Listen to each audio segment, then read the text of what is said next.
안녕하십니까? 미디어와 유튜브 리터러시 4주차 1교시 수업 진행하겠습니다. 네. 우리 그 4주차 수업을 하는데, 물론 이후로도 마찬가지지만, 영화, 더 책 읽어주는 남자, 네, 소설, 더 책 읽어주는 남자. 네, 소설이 있고 영화도 있어요. 네, 같은 내용이죠. 네, 좀 보셔야 됩니다. 보셔야 수업의 내용을 좀 더, 이해하기가 쉽다. 네. 요게 이제 우리가 그 일방으로 하는 녹화 수업이기 때문에 여러분들이 좀 보시면 더 이렇게 이해가 되고, 그 다음에 그 영화 자체도 괜찮은 영화예요. 많은 생각할 거리를 주는 좋은 영화니까 여러분들이 한번 꼭 보시길 바랍니다. 네. 우리가 이제 지난주 것을 잠깐 살펴보면은 미디어의 사특성, 프레이밍, 게이트 키핑, 아젠다 세팅, 아젠다 키핑. 근데 제가 이제 지난주에 뉴스를 보는데, 유튜브에서 뉴스를 좀 봤는데, 아젠다 세팅이라는 말을 또 많이 나오더라고요. 최근 어떤 정치, 어, 그 상황에서 아젠다 세팅에 대한 얘기가 좀 많이 언급이 되고 있습니다. 여러분들이 혹시 저처럼 뉴스를 보실 때, 이런 말이 나오면, 이거 수업 시간에 들었던 얘기인데 하면서 좀 이해가 되실 거라고 생각해요. 네. 미디어의 사특성 이렇게 네 개가 있고, 그다음에 미디어 리터러시의 사요소, 미디어 접근 능력, 미디어의 비판적 이해 능력, 그럼 창의적 표현 능력, 소통 능력, 그럼 소통하기 이렇게 네 가지가 이제 중요하죠. 어, 앞에 미디어의 사특성과 미디어 리터러시의 사요소가 중요해서 지난번에 3주차에 이제 퀴즈도 냈었죠. 네. 자, 이번 시간에는 자, 문해력과 윤리, 자, 리터러시와 윤리, 네, 윤리. 언어와 문명에 관한 이야기 같이 해보도록 하겠습니다. 네. 자, 리터러시. 자, 즉, 리터러시라는 앞에서 계속 제가 말하고 있죠? 네, 이해와 표현. 읽고 쓸 줄 아는 능력. 이런 건데, 이 능력. 문해력. 그러니까 능력이, 읽고 쓸 줄 아는 능력이 있는 거는 이제 문해력이고, 그 능력이 없는 건 이제 문맹이죠?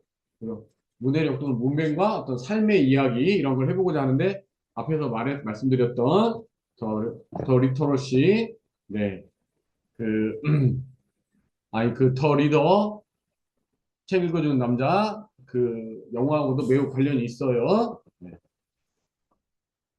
자, 근데 우리 이제 일단 우리 한국 영화 잠깐 제가 말씀을 드리면, 영화 방자년이라는 영화가 있어요. 아시죠? 여러분, 이게 아마 2010년 정도, 10년, 11년 뭐 이 정도 영화였던 것 같아요.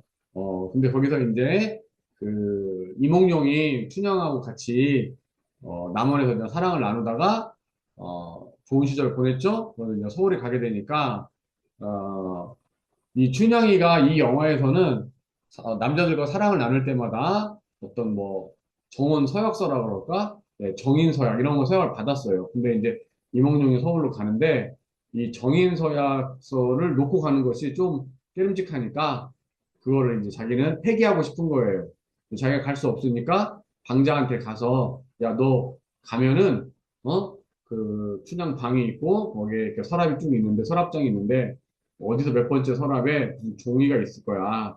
그거를 가지고 와. 이렇게 딱 방자한테 시키죠. 그러니까 이제 방자가 이제 가지러 갔는데, 거기서 이제, 그, 춘향이가 잠을 깨가지고, 너 왜 왔냐? 그러니까 뭐, 이러이러한 걸 가지러 왔다. 딱 하니까, 알았어. 그러면서 이제, 내주는데, 내줬죠? 그래서 이제 그거를 방자가 가지고 와서 이몽룡한테 보여줬는데, 거기에는 뭐예요? 그 정인서약에는 자신의 이름이 아니라 방자의 이름이 있었던 거예요. 그러니까 결국은 이몽룡한테 내가 춘향이와 사랑을 나누었소라는 것을 결국은 이제 밝히게 되는 거죠. 그렇죠? 네. 근데 이제 왜 그렇게 될 수밖에 없었냐면은 방자는 글을 모르니까, 네, 방자는 글을 모르니까 그것을 뭐 종이를 봤을 때 그 종이가 당연히 자기는 그냥 이몽룡과 춘향이가 사랑을 나눴다라고만 그 나눈 내용이 써져 있다고 생각했지 자신의 이름이 올라가 있을 줄 모르는 거죠. 그렇죠? 근데 이제 이런 일이 왜 생겼냐면은 결국은 글자를 몰랐기 때문에 요게 이제 우리가 계속 우리 미디어와 유튜브 리터러시 시간에 지금 말하고 있는 리터러시 읽고 쓸 줄 아는 능력, 읽을 줄 아는 능력이 없기 때문에 근데 요게 이제 현대사회에 돌이켜 현대사회에 맞춰 얘기를 해보자면은 얘기가 이제 어떻게 되는 거예요? 어떤 문장을 읽었는데 그 문장의 뜻을 모르는 실질 문맹과 같은 것이다. 네, 그렇게 우리가 연관지어서 이해를 하시면 되겠죠. 네. 그래서 결국은 방자는 서약서에 자신의 이름이 쓰인 줄도 모르고 도련님의 정인과 정을 통하였다는 사실을 제 손으로 알려다 바친 꼴이 돼버린 거예요. 자신이 모시는 모시는 주인의 여자와 통한 것을 스스로 알리는 방자와 같은 사례에 의해 이 조선시대에는 사실은 송사소설, 송사소설이라는 거는 송사라는 건 지금 말하자면 뭐 소송, 재판 이런 식으로 이제 이해를 하면 되는 거죠. 근데 글을 모르는 백성이 못 모르고 서명을 했다가 가산을 빼앗기는 이런 조선시대 송사소설이 정말 많아요. 우리한테 이제 널리 알려지지 않아서 그렇지 정말 이런 송사소설이 정말 많습니다. 근데 이런 거 왜냐면은 이제 조선 후기에 어떤 재산이 많은 서민들이 생기게 되고 그래서 이제 그 서민들을 이제 글자를 모르니까 이제 등쳐먹는 거죠. 사기 쳐먹는 거. 그래서 자기 가산을 다 뺏겼는데 그런 거를 이제 자기가 어떻게 할 수 없으니까 사또를 찾아가서 이제 구원해달라고 이렇게 얘기를 하는 거죠. 그러면 이제 송사소설이다. 이런 송사소설에서 정말 어렵지 않게 우리가 어떤 문명 때문에 피해를 보는 이런 내용을 사실 많이 볼 수 있다라는 얘기죠. 네. 그래서 영화 방대전과 조선시대 여러 송사소설에서 보듯 글을 읽고 쓰지 못하는 것은 즉각적이고 직접적인 경제적 손실을 어, 입을 수밖에 없다. 그렇죠? 몇 때로는 또 생존의 위협까지도 어, 야기하기도 한다. 생존의 위협까지도 죽을 수도 있다라는 거죠. 글을 몰라서. 그래서 사실은 이제 제 또래에서는 이 이야기가 유명한 이야기인데 약병 뚜껑을 열지 못해. 아버지가 평소 드시던 약을 먹지 못해서 사망했어요. 근데 그 아버지가 사망한 현장에는 약병이 하나 굴러다니고 있었는데 그 약병을 가서 읽어보니까 병뚜껑에 이제 뭐라고 써 있었냐. 병뚜껑에 글이 있어서 그걸 읽어보니까 눌러서 돌리시오라는 그런 글이 써져 있었어요. 근데 그 아버지가 사실은 글을 읽지 못하셨던 거예요. 그래가지고 아버지가 그 뚜껑을 열지 못해서 그냥 뚜껑을 열지 못해서 당연히 약을 먹지 못했고 그래서 돌아가셨다. 그러니까 이제 예전에 이제 뭐 어떤 뭐 심장이 약해서랄지 그래서 약을 이제 뭐 이렇게 통증이 올 때마다 약을 먹어야 되는데, 근데 이제 예전 약들은 그냥 이렇게 1950년대 막 이때만 해도 그냥 돌려서 깔 수 있는 아주 편한 용기에 담겨져 있었어요. 그런데 이제 그렇게 하다 보니까 떤 사고가 많이 보고가 되냐면 약의 오남용, 특히 이제 어린이들이 어떻게 하다가 그 손에 쥐었어. 그러면 까서 돌려서 그냥 열어주니까 그냥 먹는 거죠. 근데 어린이들은 정말 그렇잖아요. 제 아이를 키울 때만 해도, 제 아이도 이제 저희 집에 그, 이제 베란다 말고, 이 거실에도 화분을 하나 놨었어요. 이제 지금 살고 있는 집은, 이제 뭐, 이렇게 그 확장형이라고 해서, 뭐, 거실, 베란다 따로 이렇게 없었지만, 예전에 제가 살던 집은 이제 거실 따로, 이렇게 베란다 따로. 근데 대부분의 화초를 베란다에서 키우긴 했는데, 뭐, 이렇게 이제 뭐, 음이온이 많이 나오는 산세베리아 같은 것은 이제 안에다 키웠단 말이에요. 근데 거기에 이제 그 화분 위에 이제 조그만 뭐 장식 돌이라고 해야 되나? 그런 게 있었잖아요. 근데 이제 그게 어느 날 제가 이제 밑에서 우리 딸아이를 올려다보는데 코에 이상한 것이 있어가지고 콧구멍을 봤더니 뭐 너 이게 뭐냐면서 또 꺼내봤더니 그 콧구멍에 그 돌이 들어가 있었던 거예요. 그래서 내가 이제 우리 그 첫 아이를 키우다 보니까 첫 아이를 키울 때는 그런 기억이 또 선명하게 남잖아요.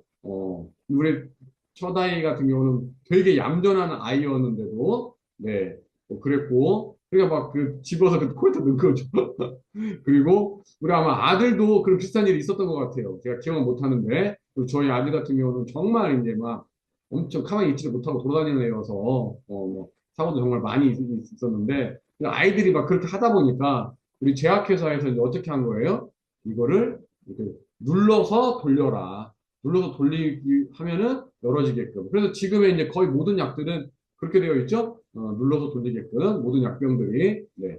근데 이제 그게 초기에 생겼는데, 초기에 생겼을 때 그 이야기죠. 그래서 이제 그 약을 지어준 뭐 어떤 뭐 약사랄지 이런 사람들이 설명을 해줬어야 되는데 아버지 이게 전에 약병하고는 다르게 이렇게 눌러서 돌려야 돼요. 이렇게 설명을 해줘야 되는데 설명을 이제 잊어버렸던 거죠. 그렇다 하더라도 이제 대부분의 사람들이 뭐 돌리다가 이렇게 돌리다가 이렇게 안 열려? 그러고 보면 써 있잖아요. 눌러서 돌리시라고. 아 그럼 아 이렇게 하는데 하고 이제 열 텐데 아버지는 열지 못해서 결국 이제 돌아가셨다 이거죠. 네.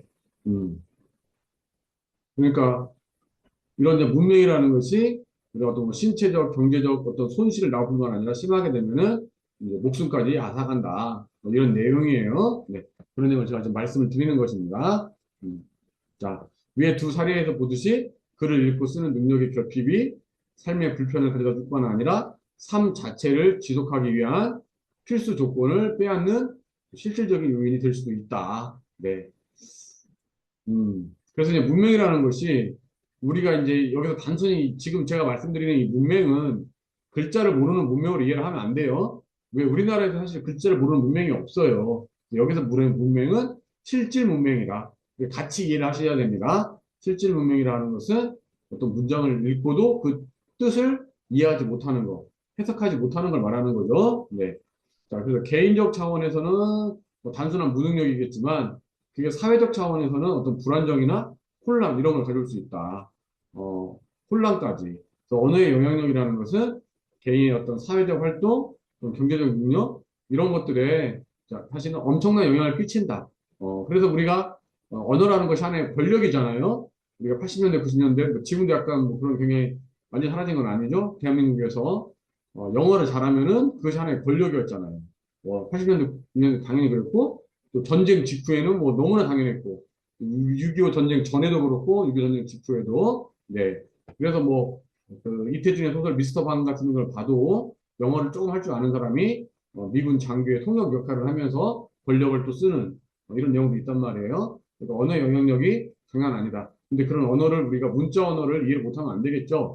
네. 실제 지금 우리나라에서도 많은 외국인들이 들어와 있어요. 그 많은 외국인들이 한국어를 배우려고 하는 것이 우리나라에서 한국어를 배우면은 사실은 엄청난 어떤 혜택을 받거나 또 어떤 뭐 일을 할 수 있는 많은 권리를 얻을 수 있기 때문에 언어를 한국어를 못하면 일을 할 수 있는 권리를 못 얻지만 한국어를 어느 정도 할 줄 알게 되면 일을 할 수 있는 권리를 얻게 되기 때문에 언어가 그만큼 이제 중요하고 영향력이 있다는 말씀을 드리는 겁니다. 자, 문명을 한 개인적 차원에서 보자면 의식 활동과 사유의 범주가 제한됨에 따라 이런 것들 지금 제가 어떤 특정 논문을 제가 지금 우리 리터러시 이것을 설명하기 위해서 제가 논문을 여러 개 봤어요. 그래서 그 논문에서 그 다 문장들을 따온 거기 때문에 상당히 문장 자체가 다 논리적인 학술적인 문장이에요. 네, 그래서 그래도 여러분 다 이해할 거라고 하지만 제가 또 같이 부연 설명하면서 하도록 하겠습니다. 의식 활동과 사유의 범주가 제한됨에 따라서 그러니까 생각하는 거죠. 생각하는 것이 제한됨에 따라서 스스로의 삶의 문제를 결정할 수 있는 기회를 박탈당하는 그런 문제. 또 한 개인이 직면한 모든 사태를 포괄하고 있는 문제. 그래서 문명이 단순한 뭐 글자를 모른다는 것이 아니라 자신의 삶을 스스로 결정할 수 있는 그런 기회를 박탈당한다. 또 모든 개인이 직면한 모든 사태의 사실은 근본적인 원인이 문명에서 올 수 있다. 이런 걸 지금 말씀을 드리는 것입니다. 네.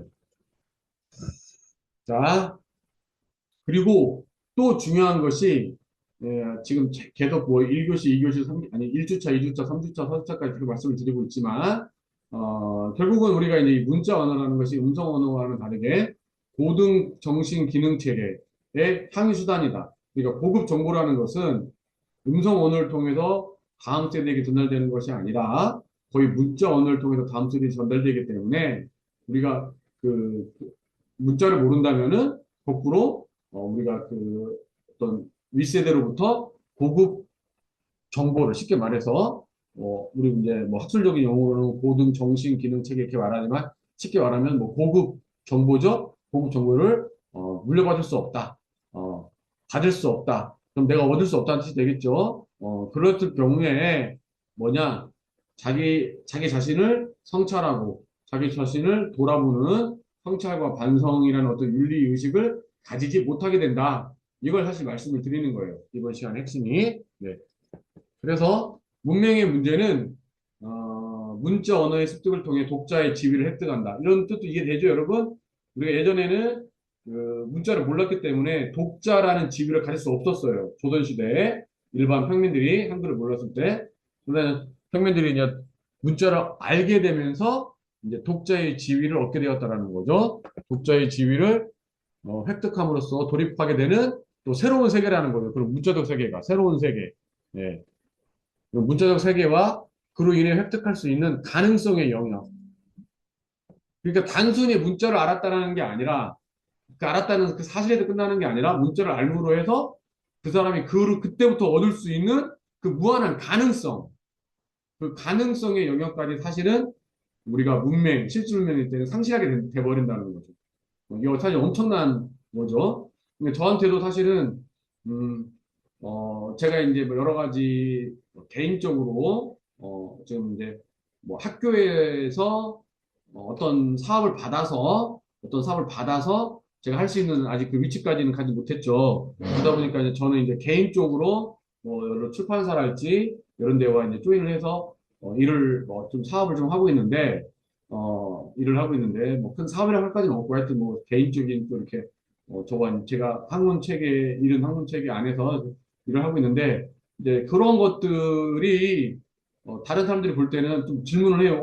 선생님 어떻게 그 회사 조인해서 그런 일을 하게 됐냐? 그러면 처음부터 그 회사랑 조인이 그렇게 된 게 아니라 그 사업을 할 수 있었던 게 아니라 처음에는 아주 작은 일부터 시작을 한 거죠. 근데 그 작은 일이다 보니까 그때는 사실 보수가 매우 적었어요. 어떻게 보면은. 그러면 이제 어떤 사람들은 그냥 노 해버리는 거죠. 노.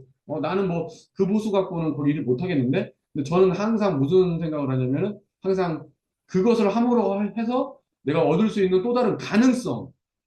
저는 이제 보통 다른 회사들인데 그 다음을 본다 이렇게 얘기를 하는데 저는 이제 그 가능성까지 같이 내가 얻을 수 있다고 생각을 하기 때문에 보수가 적더라도 제가 뭐 다른 데 학교에서는 내가 일을 할 수 없기 때문에 이렇게 조인해서 좀 하는 경향이 있습니다. 그러니까 단순히 지금 하고 있는 이 일 자체는 작다 하더라도 그 다음에 어떤 가능성이 있다라는 거죠. 그 가능성까지 보고 하는 거죠. 근데 마찬가지로 문자를 알게 되면은 문자를 달았다는 그 사실 자체가 중요한 게 아니라 그로 인해서 얻을 수 있는 그 가능성. 사실 그 가능성은 무궁무진한 거죠. 그런데 문명이게 되면, 실제 문명이면은 그 가능성 영역까지 사실은 상실하게 되는 것이다. 얻지 못하게 되는 것이다. 이런 말이죠. 자, 문명과 연관되는 가능성의 차원 가운데 윤리의식이 개인의 성장과 매우 밀접한 관련이 있단 말이에요. 윤리의식이 개인의 성장과 그래서 읽고 쓰는 능력과 인간의 자기 윤리의 연관성 이런 것들이 연관이 있는데 그런 얘기를 지금 이제 계속 하고 있는 것입니다. 글을 읽고 쓰는 능력은 성장의 과정에서 자기 삶의 방식을 반성적으로 점검하고, 그렇죠? 자기 서사를 구성해가는 과정과 맞닿아 있다는 점에서 자기 윤리를 갱신할 수 있는 계기가 된다. 그러니까 요즘은 뭐 이런 거를 메타인지, 또 메타자, 이렇게 얘기를 하는데, 글을 읽고 쓰는 능력이라는 것은 그런 메타인지 능력을 키울 수 있다라는 거죠. 근데 이제 글을 읽고 쓰는 능력이 없으면은 메타인지 능력이 여전히 떨어진 나를 객관화시켜서 볼 수 없다. 내가 어떤 사람인지 나를 객관화시켜서 봐서 나는 무엇이 부족하고 나는 무엇이 장점이니까 난 장점을 살리고 단점을 어떻게 보완할 것이다. 이런 생각을 못 한다라는 거죠. 네. 메타인지 능력이 떨어지는 사람, 글을 읽고 쓰는 능력이 떨어지는 사람이 그렇다는 것입니다. 자, 이를 전제로 한다면은 글을 읽고 쓰지 못하는 인간에게 윤리는 어떻게 인식될 수 있을 것인가? 글을 읽고 쓰지 못하는 인간에게 윤리가 어떻게 인식될 수 있을 것인가? 뭐 이런 질문을 우리가 할 수 있겠다는 뜻이죠. 네. 근데 그것은 쉽게 어떻게 보면은 자기 행위로부터 소외된 상태로서의 문명의 문제. 또 자기가 자신의 행위로부터 소외된다 이거죠. 자기가 자신의 행위로부터 소외된다. 네. 자, 서양 철학은 뭐 간단하게 좀 살펴보겠습니다. 서양 철학에서 인간 존재에 관한 논의, 인간 존재에 관한 이원론이 있어요. 쉽게 말해서 우리 뭐 정신이냐 물질이냐 이런 거 있죠. 정신은 어떤 존재, 이론적인 활동이다. 테오리아 이렇게 볼 수 있는 거고, 물질은 어떤 현상이다. 실천적 활동, 실제 하는 활동을 말하는 거죠. 프락시스. 근데 이제 우리 옛날 있죠. 옛날. 우리 지금 여러분들 현대사회, 지금 2026년을 살아가는 현대사회에는 정신이 중요합니까? 물질이 중요합니까? 글쎄, 여러분들 정신이 중요하다고 말씀하실 분도 계실지 모르겠지만, 제가 어릴 때에는 정신이 중요하다고 교육 받았어요. 그리고 실제 우리 사회가 정신으로 돌아가고 있다. 그러나 지금은 사실은 물질이 훨씬 중요하죠? 네. 물질 중심적인 사회고, 물질이 훨씬 중요합니다. 물질이 정신을 압도하고 있어요. 네. 그래서, 플라톤이나 아리스토텔레스, 데카르트 이런 것은 테오리야. 정신을 중요시했지만, 헤겔 같은 사람, 또 최근에 와서는 이런, 정신보다는, 프락시스, 물질이 훨씬 더 중요한 거죠. 네. 그래서 이제 헤겔 같은 경우는 프락시스를 세계와 주체의 상호관계를 설명하는 중요한 개념으로 활용하고 있습니다. 자, 마르크스 언어관을 잠깐 또 볼게요. 인간의식을 규정하는 언어의 문제에 주목하자. 사회의 발전을 추동하는 실전적 활동으로서의 언어와 의식의 문제에 관해서 우리 마르크스가 언급하고 있는데, 언어는 인간의 사회 속 존재를 규정하는 중요한 수단일 뿐만 아니라 자기 자신과 연관된 특정한 의식을 인식하고 구성해 가는 어떤 과정을 추동한다, 촉진한다. 네. 언어를 통해 정신과 현실을 매개하여 그 과정에서 나타나는 인간의 활동으로서의 경험을 통합적인 것으로 만들어내는 서사적 자기를 만드는 과정을 가질 수밖에 없다. 언어를 통해서 나타나는 거죠. 언어를 통해서 자기 서사를 완성해 나갈 수 있는 그런 기본 토대, 수단, 도구 이런 거를 마련할 수 있다. 그런 점을 말씀을 드리는 것입니다. 문명의 문제는 단지 글을 읽고 쓰는 문제에만 국한되지 않는다라는 거죠. 단순히 실질 문명이라고 한다면은 그 문장을 읽고 해석하냐 못하냐 그런 문제에 국한되지 않는다라는 거죠. 인간 본성으로서의 본성을 발휘할 수 없는 의식의 활동이 제한되는 인간 본성으로부터의 소외다. 그러니까 아까 자기 자신으로부터 소외된다 그랬는데 또 인간 본성으로부터 소외될 수 있다 이런 점이 있는 것입니다. 결국은 문명의 문제라는 것이요. 네. 자, 우리 이제 미국의 정치 철학자 한나 아렌트가 있어요. 근데 이 사람은 여자였고, 어릴 때, 이 사람은 유대인이에요. 근데 어릴 때, 그 아우슈비츠 그 수용소에도 갇히기도 했는데, 극적으로 탈출해서 미국에 망명했고, 미국에 망명한 후에 공부를 엄청나게 많이 했고, 또 이제 결혼을 했는데 남편이 또 자기를 많이 지지해줬어요. 그래서 이제 정치 철학, 자신만의 어떤 이론을 만들 수 있었고, 미국에서 정치 철학자 교수로 일했죠. 근데 이제 이분이 자신의 이제 인간의 조건, 우리나라에서는 뭐 인간의 조건, 아돌프 아이만, 뭐 이런 책을 가지고, 많이 좀 유명해졌는데, 인간의 조건에서 이제 행위와 말의 특별함을 강조하는 구절이 있어요. 그래서 행위와 말의 특별함을 강조하면서 사적 영역과 공적 영역을 구분해보자. 그래서 이런 말이 있어요. 가정엔 권위가 있어야 하고, 권위, 폭력이 있어야 하고, 광장엔 말이 있어야 한다. 여기서 이제 폭력이라는 것은 뭐 누가 누굴 때린다 이런 내용이 아니라, 가족에는 생존을 위해서는 어떤 뭐 아버지와 뭐 처자식이랄지 아니면 뭐 돈을 버는 사람과 벌지 못하는 사람이랄지 그런 어떤 생존을 위한 불평등한 관계 이런 걸 이제 폭력으로 표현한 거예요. 물론 또 이제 한나 아렌트가 살았던 뭐 50년대 60년대 하고는 또 우리가 현재가 많이 다르기 때문에 또 약간 다르게도 해석할 수 있겠지만 현재의 입장을 보자면 근데 우리 한나 아렌트가 살았던 그 시대를 보자면은 가정에서는 생존을 위한 어떤 불평등한 관계가 있어야 한다. 또는 있을 수밖에 없다. 이런 얘기를 말을 하는 거고, 어, 그런데 가정에는 그래도 이제 폭력이 있어야 되죠. 광장이라는 것은 이제 어떤 정치 무대 이런 데 것이죠. 근데 정치 무대에서 폭력이 생기면 안 된다는 것이죠. 거기서는 이제 말이 있어야 된다. 어, 음. 그래서 읽어보면은 가정은 자유로운 것이 아니라 생존의 법칙에 묶인 부자유한 공간이고 광장은 생존의 굴레에서 벗어난 자유로운 시민들이 모이는 곳이다. 이곳에는 또 말이 있어야 된다는 말이죠. 정치란 무력이 아닌 오직 말로써 이루어져야 된다. 그 말이라는 것은 결국은 상대방을 설득하는 그 도구로 쓰여야 된다. 상대방을 설득하기 위해서는 말이 있어야 된다. 그런 얘기를 하는 겁니다. 네. 그래서 말은 인간 삶을 통하여 세계와 연결되고 또 타인과 상호작용한다. 즉, 말은 타인과의 관계를 전제한다는 거죠. 그렇죠. 말은 기본적으로 타인과의 관계를 전제하는 개념이 된다. 말을 매개로 한 대화에서 주체와 세계의 대상적 실제를 바라보는 것은 의미에 대해 묻고, 그것에 대한 상대방의 의견을 추구하는 의미 추구의 활동. 그래서 사유. 결국은 말, 언어, 이런 것이 사유의 개념과 지금 맞닿아 있다. 이렇게 볼 수 있는 것이죠. 네. 그래서 문제는 말을 통한 이런 사회 활동이 음성 차원으로 뭐 할 때만, 음성 차원으로만 할 때는 좀 제한되어 나타날 수밖에 없다. 음, 언어를 매개로 사용하는 인간이 의미를 추구하는 존재임을 전제한다고 볼 때, 1차적으로, 음성 차원으로만 할 때는 제한될 수밖에 없다. 문자 언어를 활용해야지만 사회 활동이 가능한다. 이것은 운용 가능한 의미 추구의 수단이 제한받을 수밖에 없다라는 거죠. 음성 언어만 아는 사람은 문자 언어를 읽고 문맹인 사람, 어떤 문장을 읽고 해석을 하지 못하는 사람들은 네, 글을 매개로 사유하는 문자 문화의 조건 속에서 음성 언어 기반의 소통은 자기 발견을 더디게 하거나 소통에 대한 어려움을 겪게 될 수를 예상할 수밖에 없다는 얘기죠. 근데 여러분들 아마 생각해 보시면 주위에서 특히 또 이제 뭐 어떤 어르신 분들이랄지 또 고집 되게 세신 분들이랄지 네, 그런 분들이 보면은 거의 이제 문자 언어 활동을 하지 않는 사람들이 있을 수 있어요. 네.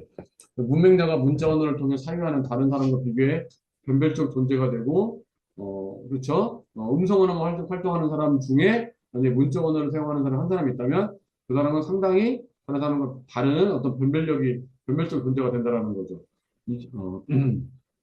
그렇죠? 근데 반대로 이제 문자 언어를 다 사용하는 사람 10명이 있는데 9명은 문자 언어를 통해 사용하는데 한 사람만 음성 언어를 통해서 사유한다. 그러면 그 사람이 이제 거기서 변별적 존재가 되는 거고 그것은 자기 자신을 소외시키면서 될 수밖에 없다. 그 자기 균열, 자기 분열을 일으킬 수밖에 없다. 그렇죠? 그래서 자기가 자기 분열을 일으키는 거예요. 자기 자신을 사랑할 수 없고 자기가 계속 스스로 내적 발전할 수밖에 없는 거죠. 이 점은 이제 궁극적으로 기능적인 차원뿐만 아니라 자기윤리의 문제까지 그 영향을 미칠 수밖에 없다. 이런 말씀을 드리는 것입니다. 자기윤리. 네. 이 정도까지 해서 지금 제가, 리터러시와 윤리 얘기를 했는데, 여기까지 해서 이제 우리가, 사주체 1교시 수업을 제가 마치려고 하는데, 제가 되게 빠르게 지금 수업을 진행했죠. 네. 결론을 말하자면은, 음성 언어만 사용할 줄 알고, 문자 언어를 사용할 줄 모르는 사람. 또는 문자 언어는 단순히 읽는 데 그쳐서 읽기만 할 줄 알지 읽어도 그 뜻이 무슨 뜻인지 몰라.